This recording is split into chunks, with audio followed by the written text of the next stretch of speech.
같이 한 목소리로 읽으시겠습니다. 시작. 그날에 예수께서 집에서 나가사 바닷가에 앉으심에 큰 무리가 그에게로 모여 들거늘 예수께서 배에 올라가 앉으시고 온 무리는 해변에 서 있더니 예수께서 비유로 여러 가지를 그들에게 말씀하여 이르시되 씨를 뿌리는 자가 뿌리러 나가서 뿌릴새 더러는 길가에 떨어짐에 새들이 와서 먹어버렸고 더러는 흙이 얕은 돌밭에 떨어짐에 흙이 깊지 아니하므로 곧 싹이 나오나 해가 돋은 위에 타서 뿌리가 없으므로 말랐고 더러는 가시떨기 위에 떨어짐에 가시가 자라서 기운을 막았고 더러는 좋은 땅에 떨어짐에 어떤 것은 100배, 어떤 것은 60배, 어떤 것은 30배의 결실을 하였느니라. 귀 있는 자는 들으라 하시니라. 아멘. 씨 뿌리는 비유에 대해서 우리 주님께서 가르쳐 주십니다. 비유라고 하는 것은 곁에 나란히 두었다 이런 뜻이고요. 곁에 서게 함 이런 뜻입니다. 그래서 오늘 3절에 보니까 예수께서 비유로 여러 가지를 그들에게 말씀하여 이루셨다. 그 중에 하나가 이제 씨를 뿌리는 자에 대한 비유입니다. 예수님께서 이렇게 비유를 들어서 사역하실 것에 대해서 시편 49장 또 시편 78장에 다윗이 미리 기록해놨습니다. 그러니까 제가 계속 말씀드리잖아요. 다윗은 다 보고 신앙생활한다. 무슨 눈으로요? 믿음의 눈으로. 믿음의 눈으로 보고 다 보고 신앙생활한다. 우리는 성경 속에 있는 것을 보여주어도 신앙생활이 영 다윗만큼 시원하게 하지 못해요. 항상 거기에 우리의 모든 기도의 제목, 또 삶의 방향, 여기에 다 맞춰져 있어야 돼요. 하나님 내가 예수 잘 믿게 해주시옵소서. 그렇게 했으면요, 시간도 이 시간에 딱 맞춰서 신앙생활 하셔야 돼요.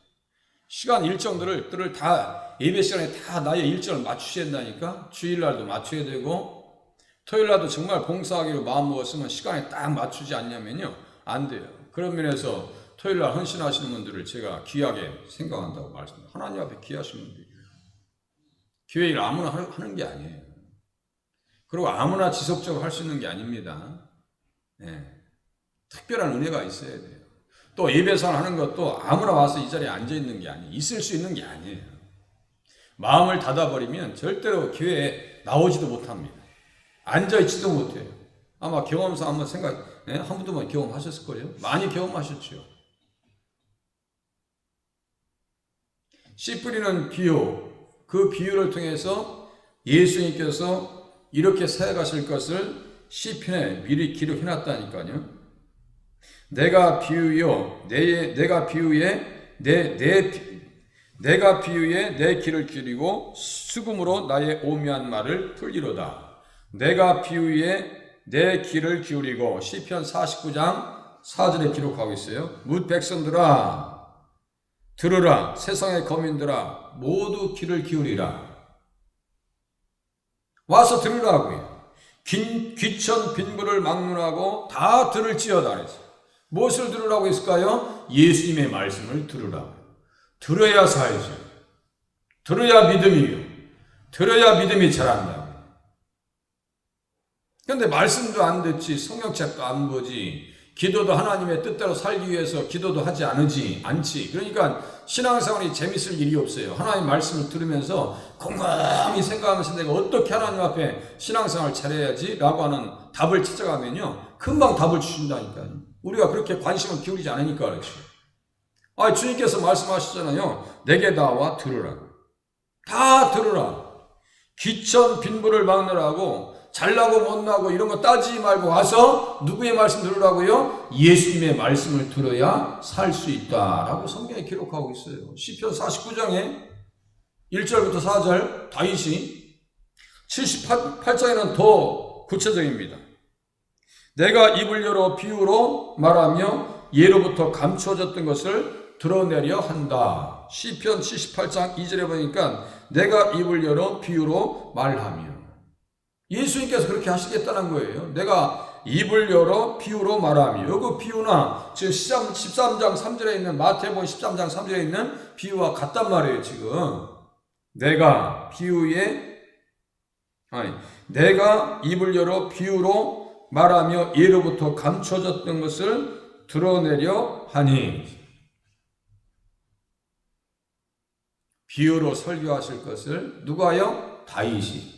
예수님이 이 땅에 오시면 다윗의 후손으로 오시는 예수님, 그분이 그냥 자기의 후손으로 오신다는 것 정도로 끝나는 것이 아니라 오셔서 이 땅에서 어떤 일을 하실 것인지를 다윗은요 정확하게 봅니다. 예수님이 십자가에 달리십니다. 부활하셨습니다. 설교사에 가실 때도 이렇게 하십니다라고 다윗은 다 이야기해놨는데요. 그러면 다윗이 그렇게 말씀을 기록하고 시편에 기록할 때 혼자만 알고, 야 나만, 이게 너무나 귀하니까 나만 알고 나만 천국 가야지, 그랬을까요? 우리 부모님들이 자녀들이 신앙생활을 제대로 하지 않으면은 막 안타깝게 기도하고 자녀들 구원을 위해서 기도하고 자녀들 주님 앞에서 심겨지기 위해서 기도하지 않나요? 똑같아요. 다윗은요 예수님 말씀을 기록하면서 깨달으면서 받으면서 계시로 받으면서 성령의 감동으로 받으면서 누구에게? 자기와 함께 있었던 사람들에게 기가 따갑도록 얘기했다고요. 김 목사도 말씀을 연구해서 깨달아지면 그 말씀을 그냥 그야말로 침이 튀도록 그냥 설교하잖아요. 소리 좀 줄여봐요. 진동이 더 나빠. 그 어떻게 박자도 잘 맞춰 그래. 사람이 숫자가 많고 적은 것이 문제가 아니라 정말 하나님 말씀을 깨달아져서 헌신하기 시작하면요 그 사람 못 말립니다. 그런데 말씀을 깊이 있게 알지 못하니까 하다가도 중단하고 하고 싶은 마음이 없고 마음을 홀랑 뺏겨버리는 거야. 변덕스럽고. 이게 변덕이 옵니다. 신앙생활에. 그런데 예수님을 제대로 알아보세요. 이게요 그 흔들리는 마음이 없어요. 정확하게 일정하게 갑니다. 항상 일정하게. 내가 하나님의 일을 더 하지 못해서 한이지. 한이 맺히는 거지. 그 외에는 없어요. 내 몸과 마음을 들여서 주님 앞에 뜻을 다하고 싶죠. 내가 입을 열어 비유로 말하며 예로부터 감춰졌던 것을 드러내려 하니. 이것을 그대로 마태복음 13장 쭉 끝에 보세요. 쭉 35절 보세요. 펴놓으셨죠? 13장 35절. 마태복음 13장 35절. 지금 펴놓으셨잖아. 보시라니까. 마태복음 13장 35절. 마태복음 13장 35절 보세요.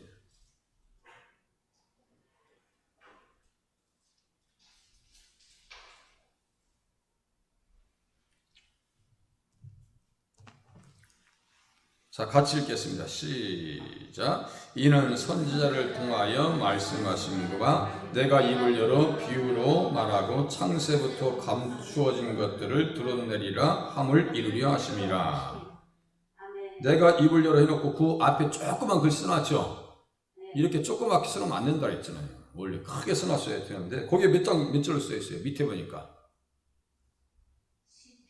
시편 78장 2절. 그게 그 말이에요. 그러니까 예수님께서 이렇게 사역하실 것을 시편에 다 써놨잖아요. 지금 마태가 그것을 알고 이렇게 써놨단 말이에요. 그러니까 이런 것들은 잊어버리면 안 돼요. 이렇게 가시다가 혹시나 김 목사 얼굴 봐도 누군지 모르면 그거 괜찮아. 그거 모를 수 있어요. 그런데 성경책 보시면서 예수님과 관계되어져 있는 것은 절대로 잊으시면 안 돼요. 말씀을 잊어버리면 안 된단 말이에요. 말씀을 까먹으면 안 된단 말이에요. 신보는 가다가 돈을 잃어버릴 수도 있고 그야말로 뭐 잘못 살 수도 있어요. 그런데 말씀만큼은 까먹으면 안 된다니까요. 이게 그렇게 하고 35절 위에 보세요. 34절. 예수께서 이 모든 것을 무리에게 비유로 말씀하시고 비유가 아니면 아무것도 말씀하지 아니하셨으니. 그러니까 예수님은 주로 설교하실 때 뭐를 많이 사용하셨다는 거예요? 비유를 가장 많이 사용하시더라. 비유를 사용하시더라. 그렇구나. 예수님은 비유를 통해서 하나님의 진리를 우리에게 가르쳐 주셨구나.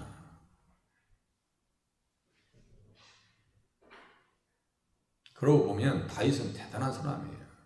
자, 이제 보세요. 그동안 예수님께서는 회당에서 가르치셨어요.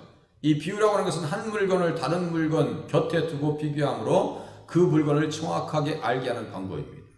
두 가지를 같이 나란히 놨다는 거예요. 우리가 이제 만약 유치원생들이라면 얘들아 이게 컵이야 그러면서 가르치면서 컵이란 게 뭐냐면 이렇게 가르칠 거 아니에요. 컵이라는 걸 이렇게 놓고 가르칠 거 아니에요. 이 컵이야 이게 같이 놓고 얘기했다는 거예요. 자, 예수님께서 설교하실 때 가장 많이 사용하시는 방법 중 하나가 비유였다. 비유는요 진리를 구체화시킵니다. 진리를 아주 자세히 알 수 있도록 풀어준단 말이에요. 진리가 듣기에는 어렵지만 비유로 진리를 들으면 쉽게 이해가 됩니다. 지금 씨를 뿌려나갈 때 그 씨는 말씀이에요. 말씀이 잘 좋은 밭에 뿌려져야 그 말씀이 뿌리를 내리고 자랄 거 아니에요. 이제 그 과정이 다 나옵니다. 제가 이 말씀을 지금 연구하는데 얼마나 내용이 많은지요. 어우 세상에 내용이 많아요. 자, 비유는 지금의 현 시점에서 미래로 나갈 수 있게 합니다. 비유를 들게 되면 이야기의 방향이 정해집니다. 히브리서 11장 19절에 있는 말씀을 통해서 우리는 그 말씀이 무슨 뜻인지를 이해할 수가 있습니다. 히브리서 11장 19절 한번 펴보세요. 히브리서 11장 시간이 지내더라도 이거 꼭 알아야 됩니다. 히브리서 11장 여기도 비유가 나옵니다. 히브리서 11장 우리 성경 뭐 놓을까 했잖아요. 11장 365페이지 19절 19절 그가 하나님의 능력을 이삭을 크게 읽어보세요. 잘 읽으셨네. 읽어보세요. 우리 원관사님 크게 읽어보세요. 금방 읽으셨어. 크게 11장 19절 그가 읽으시라니까. 잘 보셨는데 왜 안 읽으신대야. 11장 19절 같이 읽으시겠습니다. 시작. 그가 하나님이 능히 이삭을 죽은 자 가운데서 다시 살리실 줄로 생각한지라 비유컨대 그를 죽은 자 가운데서 도로 받은 것이니라. 비유컨대에서 있죠. 이 비유죠. 그러면 이게 무슨 말이에요? 하나님께서 아브라함에게 이삭을 주셔요. 이삭을 주십니다. 이제 이삭이 한참 자라서 이제 이쁘게 자랄 때 되니까 얼마나 이뻤겠어요. 내가 기다렸던 아들이. 기다렸던 아들인데 하나님께서 야 아브라함하고 왜 그럽니까? 했더니 네 독자 이삭을 모리아산에 가서 바치라 했더니 독자를 가서 바치라 했더니 제물로 번제물로 바치래. 그러면 사람이 그게 할 일이요. 그게 할 수 없는 일이에요. 가서 죽이래요. 주님께서. 그렇게 하고 나무에 싸놓고 가서 불태워서 아들내미 다 불태우시래. 주님이. 아이고 세상에. 내가 예전에 하나님인데 그런 분인지 몰랐는데 내가 하나님 믿는 게 잘못됐네요 라고 도망갔을 거 아니에요. 웬만하면은. 그런데 아무 소리 안 하고 가서 순종합니다. 아무 소리 안 하고. 아무리 못나도 자식을 그렇게 바치려고 하는 부모가 어디 있겠냐고요. 자식이 아파도 부모님 마음은 아픈 거예요. 더 아프죠? 더 아픕니다. 자식이 병들면요, 내가 무슨 죄가 있어서 병든 것 같아. 그죠? 그런 생각 든단 말이에요. 자식들은 그래서 부모님 앞에서 아픈 척 해도 안 되는 거예요, 원래는. 가서 바치래. 그러니까 아브라함이요, 그래, 순종합니다. 얼마나 고민했겠어요. 가서 죽이려고 해요. 그러니까 하나님께서 아브라함아, 그거 하지 말라고, 손대지 말라고 말씀하셔요. 이 장면을 지금 미리 읽어보세요. 비유는 지금의 현 시점에서 미래로 나갈 수 있게 한다. 비유를 듣게 되면 이야기의 방향이 정해진다 그랬어요. 자, 보세요. 아브라함이 이삭을 죽였어요. 마음으로 죽였어요. 이미 결정했어. 하나님께서 못 죽이게 하시고 결정했어요. 그 결정은 누구를 지금 보여주기 위한 것이라고 했어요. 제가 계속 무엇을 보여주기 위한 것이라고 했어요? 예수님을 보여주기 위한 거예요. 예수님이 어떤 모습을 보여주기 위한 것이에요? 십자가에서 돌아가시고 3일 만에 부활하실 것을 아브라함에게 미리 보여준 거예요. 그것이 비유라고요. 그렇구나. 그러니까 아브라함에게 독자 이삭을 바치자고 하시는 것은 하나님께서 독생자 되시는 예수님을 십자가에 바치시겠다고 누구를 위해서? 아브라함의 자손 천하 만민 그 중에 한 민족이 들어가고 그 중에 인천이 들어가서 인천 중에 용현동에 주연교회까지 들어간 줄로 믿으시기를 바랍니다. 저와 여러분들 위해서. 그래서 비유컨대 자 히브리서 11장 19절 다시 읽으시겠습니다. 시작. 그가 하나님이 능히 이삭을 죽은 자 가운데서 다시 살리실 줄로 생각한지라 비유컨대 그를 죽은 자 가운데서 도로 받은 것이니라. 그러니까 이것을 통해서 뭐예요? 이 비유를 그러니까 예수님의 부활을 미리 보여주는 것이라고. 이게 비유가. 그죠? 그러니까 우리는 이삭이 번제물로 바쳐지는 그 광경을 통해서 우리 예수님께서 모리아산 갈보리산 거기에서 십자가에 달리신 이후에 3일 만에 부활하실 것을 미리 볼 수 있는 사건이었더라. 이게 아시겠죠? 두 가지 사건이 이렇게 나란히 보십니다. 이 성경에 써 있는 거예요. 그러니까 얼마나 성경이 예수님을 자세하게 우리에게 이야기해 줬냐고. 그러니까 아브라함은 나이 때 볼 것을 보다가 즐거워했다 했죠. 그러니까 이삭을 통해서 누구를 본 거예요? 예수님의 십자가와 부활을 아브라함은 다 보고 있는 겁니다. 그것이 여호와 이레요. 여호와 이레. 하나님께서 미리 보여주셨다는 거예요. 여호와 이레, 여호와 이레. 우리가 얼마나 찬양하냐. 그것을 또 나의 편이한 대로 나를 위해서 다 준비하시. 그것도 맞는데 그 이레는 누구라고요? 예수님의 갈보리 십자가와 부활을 미리 보여주신 사건이었더라. 그 믿음만 확실히 내가 가지고 있으면 흔들리지 않는다 이거예요. 예수님이 내 가슴에 있으면 흔들리지 않는다 이거예요. 그 믿음으로 살아가야 되는데 오늘날 현대 기독교인들이 그 믿음까지 가기가 힘들더라. 말씀을 잘 모르니까. 말씀 한 기절이라도 제대로 알고 가면요. 그것은 정말 가장 많이 지금 얻고 가는 거예요. 교회 오셔서 지금 시간 들여서 보셔요.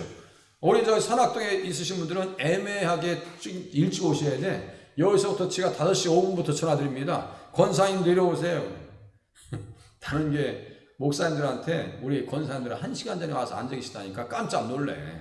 어떻게 그럴 수 있냐고요. 우리 권사님들은 오셔서 성경책도 보시고 기도도 하시고 누워 계시기도 하시고 아주 그냥 먼저 오시는 거에 대해서 그냥 습관이 돼가지고 참 잘하세요. 다른 목사님들이 깜짝 놀라요. 이렇게 일찍 오냐고. 새벽에도 막 30분 전에 와. 30분 전에. 김춘자 집사님 자꾸 권사님이 나가네. 이 사람이. 김춘자 나중에 권사님 되시려나 하면 김춘자 집사님은 토요일하고 주일날은 새벽에 오실 수 있잖아. 그러니까 오셔서 기도하시란 말이야. 윤 집사님은 또 얼마나 가까워. 얼마나 오시는 거 봐. 도현아 집사님도 오시는 거 봐. 이 가까이 사람들 뭐 하시는 거지? 먼데 계신 우리 권사님들도 오시는데. 예수님의 말씀만 가슴에 제대로 품을 수 있다면 아시겠죠? 아브라함처럼 어떠한 시험도 이길 수 있다. 아니 독생자 그 아들을 바치는 시험도 이겼는데 다른 시험은 아직 아무것도 아니지. 그러지 않아요? 하나님께서 자식을 바치라고 하는 시험도 내가 이겼는데 다른 시험은 아무것도 아니라니까요. 아니 사법고시 합격한 사람이 초등학교 구구단 시험 나오면 그거 못 풀겠어요? 우리의 믿음이 말씀을 듣는 믿음, 말씀을 깨닫고 가슴에 품는 믿음이 돼야지 흔들리지 않아요. 보세요 또. 비유라고 하는 것은 흥미를 끌어서 청중들의 관심을 모을 수 있습니다. 객관적인 사건, 사물이 비유를 듣는 중에 내 것으로 주관화된다. 내 것으로. 편견이 없어지고 폭넓게 이해되며 안목이 넓어진다. 이해할 수 있는 안목이 넓어지고 씨 뿌리는 비유는 나에게 주는 말씀이에요. 이제 말씀을 들으면 이제 하나씩 깨달았습니다. 또 보시겠습니다. 천국의 비밀은 비유를 통해서 허락된 자들에게 알려집니다. 모두에게 다 알려지는 게 아니에요. 자, 대답하여 이르시되 천국의 비밀을 아는 것이 너희에게는 허락되었다. 너희에게는 허락되었다. 여기 너희는 뭐예요? 예수 믿는 사람들. 예수님 영접하는 사람들이에요. 그 당시에는 제자들일 뿐만 아니라 오늘 이 시대는 누구예요? 교회 다니는 사람들에게 천국의 비밀을 아는 것이 너희에게는 허락되었다. 교회에 들어오셔야 천국의 비밀을 알 수 있다는 얘기예요. 그런데 그들에게는 아니 되었나니 예수 안 믿는 사람들에게 천국의 비밀이 알려질까요? 알려지지 않을까요? 알려지지 않아요. 교회 안 다니면 알려지질 않아요. 무릇 있는 자는 받아 넉넉하게 되되 없는 자는 그 있는 것까지도 빼앗기리라 그랬어요. 그러니까 믿음이 있으면 넉넉하게 되는데 아니 없으면 그 있는 것도 다 뺏긴다니까요. 믿음이 없어서 교회 왔어. 그러면 교회 다니다가도 타락하면요 더 그 사람 답이 없습니다. 그러니까요 교회 다니다면 제대로 다니셔야 돼요. 정말 있는 사람, 무엇이 있는 사람? 믿음이 있는 사람, 말씀이 있는 자로 넉넉하게 살아갈 수 있기를 바랍니다. 그러면요 정서적으로 되게 풍성해져요. 그러면요 줄 수 있어요. 아이들도요 사랑을 많이 받은 아이들은요 이렇게 째째하질 않아요. 그래 너도 일로 와 줄게, 너도 일로 와 줄게. 그런데 그냥 인색한 가정에서 자라면요 아이들이 줄 줄 몰라요. 정서적으로 풍성한 아이들은요 그렇게 남들을 미워할 줄 몰라요. 그런데 정서적으로 빈약하게 자란 아이들은요 남들을 사랑하는 훈련이 돼 있질 않아요. 맞아요, 틀려요? 예수님의 사랑을 넉넉히 경험해서 다른 사람들에게 예수님의 사랑을 흘려보낼 수 있는 사람들이 되시기를 바랍니다. 넉넉히 있어야 주지. 믿음이 있어야 무슨 은혜를 끼칠 거 아니요. 믿음이 있어야, 말씀이 있어야 흘려보낼 거 아니요. 믿음이 있어야. 그래서 마태복음 25장에 보니까 어떤 사람이냐면요, 한 달란트 받은 자 비유가 있어. 그 사람은 하나님의 뜻을 몰라. 그러니까 하나님의 뜻대로 살지를 못해요. 그러니까 주님께서 어떻게 책명하시냐면 한 달란트를 뺏어서 10달란트 가진 자에게 주었어요. 10달란트 가진 자는 있는 자예요. 그러니까 있는 자는 넉넉하게 되고 한 달란트를 가지고 일을 하지 않았어. 없어. 없는 자는 그 있는 것도 빼앗기리라. 믿음이 있으면 넉넉하게 일을 할 수 있지만 믿음이 없으면 일을 못합니다. 하다가도 중단하게 돼 있어요. 보세요. 교회 다니는 것도 똑같아요. 교회 다니는 것도 믿음이 있으면 계속 열심히 다니게 돼 있어요. 그렇게 다니게 돼 있습니다. 아무리 뭔 일 있어도 다닙니다. 사람 보고 다닙니까? 이렇게 다녀요. 이런 마음으로 다니셔야 돼요. 사람 보고 다녀요. 이렇게 다니셔야 돼요. 교회를 다니실 때는. 근데 교회 와서 만약에 우리 다른 사람을 자세히 쳐다보면 그 사람 쳐다볼수록 시험 받아. 목회자도 쳐다보지 말라 했죠? 넥타이도 쳐다보지 마시고 옷도 쳐다보지 마시고 뭐 가지고 있나 생각도 마시고. 자, 누가복음 19장도 똑같아요. 열무나 비유 똑같은 얘기입니다. 있는 자는 넉넉하게 되지만 없는 자는 있는 것도 없어질 것이다. 믿음이 있어야 무엇을 알 수 있다고요? 천국의 비밀을 깨달을 수 있더라. 말씀을 더 깨닫게 한다. 천국의 비밀과 복음의 비밀은 밀접한 관계가 있습니다. 복음을 알아야 천국에 들어갈 수 있기 때문입니다.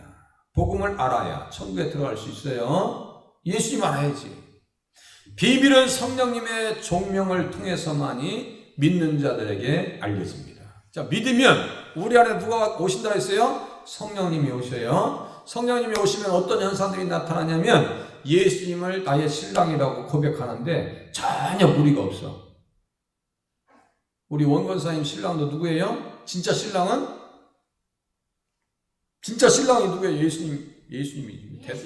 예수님. 내가 대답하고 있네. 진짜 신랑이요.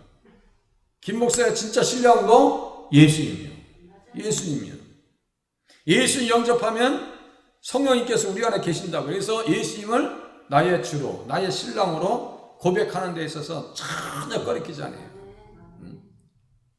자, 성령님이 우리 안에 계시면 하나님 나라의 비밀이 폭로되어지는데 그 비밀이 뭐냐면 복음의 비밀, 바로 예수님이에요. 하나님의 비밀인 그리스도가 우리에게 알려진다. 성령님께서 우리 안에 오셔서. 자, 마태복음 11장 봐보세요. 이제 펴져 있으니까 마태복음 11장 봐보세요. 마태복음 11장. 누가 알 수 있느냐? 11장 25절. 마태복음 11장 25절. 25절에서 27절 보세요. 25절이 아니까 28절이라 하시네. 25절. 누가 알 수 있는가 보세요. 25절부터 27절까지. 같이 읽겠습니다. 시작. 그때 예수께서 대답하여 이르시되 천지의 주제이신 아버지여, 이것을 지혜롭고 슬기 있는 자들에게는 숨기시고 어린 아이들에게는 나타내심을 감사하나이다. 옳소이다. 이렇게 된 것이 아버지의 뜻이니이다. 내 아버지께서 모든 것을 내게 주셨으니 아버지 외에는 아들을 아는 자가 없고 아들과 또 아들의 소원대로 계시를 받은 자 외에는 아버지를 아는 자가 없느니라. 여기서 아들의 소원대로 계시를 받는 자, 아들의 소원대로 계시를 받는 자, 이 사람들은 어떤 사람들이에요? 믿는 사람이에요. 그죠? 믿는 사람이에요. 여기 지금 앉아 계신 분들은 뭐가 지금 비밀이 지금 폭로되고 있어요? 천국의 비밀이 지금 우리의 신년들 가운데 지금 증거되고 있는 거예요. 이게 비밀이 폭로되어지는 거예요. 그런 사람들을 어떤 사람들이라고 하느냐? 오늘 13장 9절에 보니까 기가 있는 자다. 기가 있는 자. 기 없는 사람들은 어떤 사람들일까요? 말씀을 못 듣는 사람들은 기 없는 사람이야. 이걸 육신적으로 생각해가지고 기 없는 사람도 있네요. 그러니까 이게 기가 잘려있는 사람들 얘기하는 게 아니에요. 제가 기도원에서 사역하실 때 저 주유소에서 일하시는 사장님, 권사님이 계셨어요. 그분은 화상을 입으셔서 한쪽 귀가 밑으로 내려오셨어. 그게 기 없는 게 아니에요. 무슨 뭐 사고 나가지고 귀가 잘렸다. 그게 기 없는 게 아니에요. 기 있고 없는 것은, 있다고 하는 것은 들을 수 있는 사람이에요. 어떤 사람이 하나님의 말씀을 들을 수 있고 예수님의 말씀을 들을 수 있느냐? 믿는 자. 아들의 소원대로 계시를 받는 자. 그걸 믿는 자라고 얘기하는 거예요. 믿는 자. 아시겠죠? 그래서 거기에다가 귀 있는 자라고 하는 표현에다가 계시록 2장 7절에 보니까 성령이 교회들에게 하시는 말씀을 들을지. 귀 있는 자는 성령이 교회들에게 하시는 말씀을 들을지. 귀 있는 자는 성령이 교회들에게 하시는 말씀. 귀 있는 자는 성령이, 귀 있는 자는 성령이, 귀 있는 자는 성령이. 이제 이해되세요? 귀 있는 자는 성령이, 귀 있는 자는 믿는 사람이, 귀 있는 사람은 예수님을 영접한 사람이 들을 수 있더라.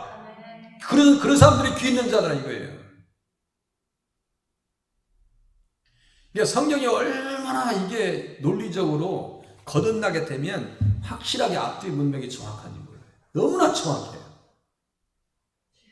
귀가 없으면요 안 듣습니다. 그리고 마음이 닫히면요 안 듣습니다. 그거 좀 이따 나옵니다 또.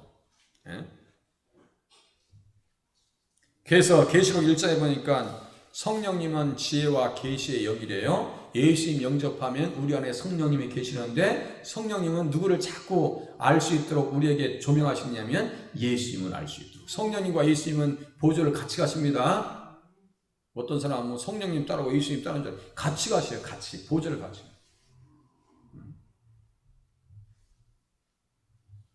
그래서 이 천국의 비밀, 복음의 비밀은 믿는 자들에게 알려지고 폭로된 공공연한 것이다. 공공연한 것이대요. 그래서 하나님의 일을 할 때도 비밀을 알아야지. 비밀을 알아야 일을 할 수 있다고 했어요. 자, 사람이 마땅히 우리를 그리스도의 일꾼이요 하나님의 비밀을 맡은 자로 여길지어다. 하나님의 비밀을 맡은 자, 일꾼은 하나님의 비밀을 맡은 자가 되어져야 되는데 교회 일을 할 때는 어떤 사람이 가능하냐? 예수님을 영접하고 예수님을 정말 믿는 사람들이 교회 일을 할 수 있는 거죠. 믿다가 그냥 대충 뭐 어떤 기분에서 하다가 그건 못합니다. 제가 했죠. 2박 3일 할 수 있어요. 아니 10년 20년도 할 수 있어요. 그런데 종교에 가서 딱 꺾이는 사람들 있죠. 정말 믿는 사람이 아니에요. 그런 사람들 제가 많이 봤습니다. 앞으로도 보게 될 거예요. 앞으로도. 우리 교회에 와서 일하시는 분들은 그런 분들이 없으실 수 있기를 바랍니다. 하다가 기분 좋으면 하고 기분 나쁘면 때려치고 이게 안 돼요. 그렇게 해서 교회라는 게 아니에요. 내가 막 갑자기 막 이게 기분이 업돼가지고 기분 좋은 거 그것이 성령 충만 아니라고 그랬어요. 착각하지 마세요. 내가 기분 좋은 거하고 성령 충만하고 달라요. 내가 너무너무 고통스러워도 주님 앞에 나와서 눈물로 기도하는 것이 성령 충만인 줄로 믿으시기를 바랍니다. 믿음 충만하고. 아니 제가 볼 때는 그 상황 속에서는 도저히 교회 나와서 기도 생활을 할 수 없는 상황이야. 그런데 주님 앞에 나오셨어. 그것이 성령 충만이야. 아시겠죠? 믿음 충만이더라. 말씀 충만이더라. 말씀이 있으니까 그분이 교회 와서 견디고 하나님의 말씀 들으시는 거야.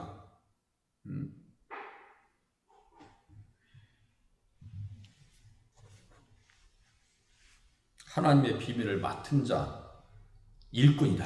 일꾼. 또 골로새서 4장 3절에 보니까 그리스도의 비밀을 말하게 할 수 있도록 위해서 우리를 위해서 기도해 주라는 얘기예요. 사도 바울 얘기입니다.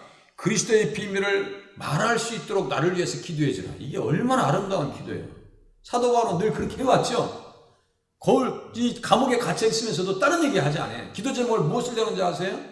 그리스도의 비밀을 말하게 하시기를 나에게 위해서 나를 위해서 기도해 주라. 끝까지 예수 얘기하겠다는 거예요. 세상에 이런 사람이 어디 있어요? 사도 바울은 총각이요. 장관을 쓰니까 총각이잖아요. 어떤 연예인은 세상에 3번째 결혼하면서 비디오 이렇게 그 영상을 보냈는데 거기 또 혼인 서약식을 또 하대. 평생 사랑하겠다 하면서.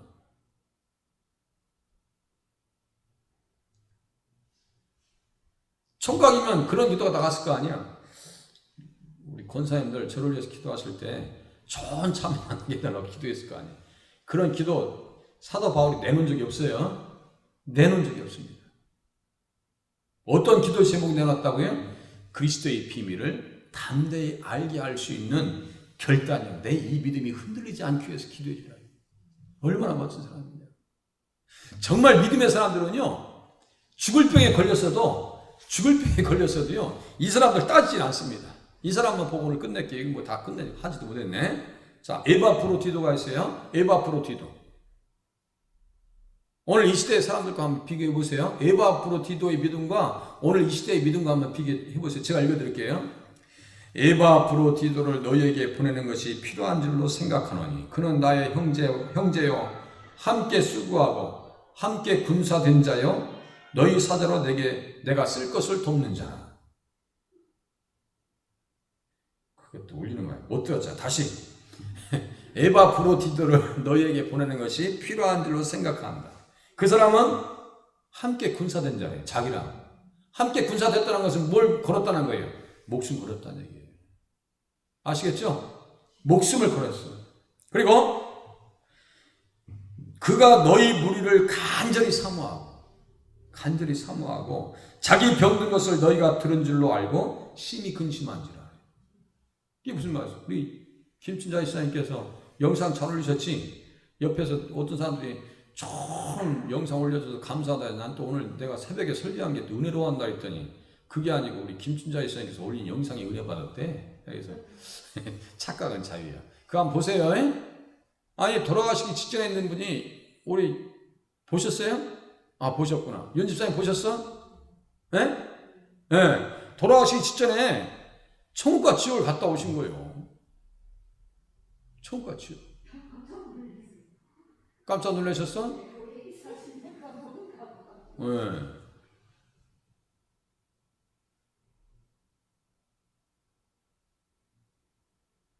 에바프로디도가 그랬다고. 내가 병든 것을 그 사람들이 알려져서 심히 근심했다는 건 무슨 말이에요? 자기가 병든 것을 근심한 게 아니라 상대편이 죽을 병이 걸렸는데 상대편이 알게 돼서 걱정했다는 얘기예요. 내가 병들어 죽는 건 아무것도 아니라는 거예요. 근데 상대편이 알고 걱정할까봐 그게 걱정이라는 거예요. 이게 신앙이 보통 신앙이 아니에요. 그 초대교회 사람들의 신앙은 이 정도입니다. 이 정도로. 또 읽어드릴게요. 그가 병들어 죽게 되었으나 하나님이 그를 긍휼히 여기셨고 그뿐 아니라 또 나를 긍휼히 여기사 내 근심 위에 근심을 면하게 하셨느니라. 치료받았다는 얘기예요. 하나님께서 은혜 주셨어요. 그러므로 내가 더욱 급히 그를 보낸 것은 너희로 그를 보고 그를 다시 보고 기뻐하게 하며 내 근심도 돌려 함이니라. 이러므로 너희가 주 안에서 모든 기쁨으로 그를 영접하고 또 이와 같은 자들을 존귀히 여기라. 에바프로디도 같은 사람들을 존귀히 여기래요. 사력을 다해서 죽을 힘을 다해서 교회 섬겼다니까요. 우리는 입장도 많이 따져. 기분 나쁘다 했어. 마음이 안 든다 했어. 은혜가 된다 했어. 분위기가 마음에 든다. 그거요 안 맞는 얘기예요. 우리 교회에서는 그런 거 따지지 마세요. 뭐 분위기가 마음에 드니 뭐 프로그램이니 뭐 화나니 어둠니 이런 거 따질 겨를이 없어요. 에바프로디도를 잘 보면요, 우리들이 얘기하는 게 에바프로디도가 그래. 아이고 번데기 앞에 주름 잡고 있네. 죽을 병이 걸렸어도 생명을 걸고 사력을 다해서 죽을 힘을 다해서 예수님을 섬겼다. 그러니까 성경에 나오는 거예요. 그 믿음을 우리가 본받기 위해서는 무엇을 알아야 된다고요? 오늘 본문에 의해서 보면 천국의 비밀을 알아야 돼요. 천국의 비밀을 알면 그 문제 안 됩니다. 정말 천국의 비밀을 가슴에 품었다면 전혀 문제되질 않아요. 하나님 그 믿음을 우리에게 허락하여 주시옵소서. 기도하시는 시간이 되시길 바랍니다. 기도.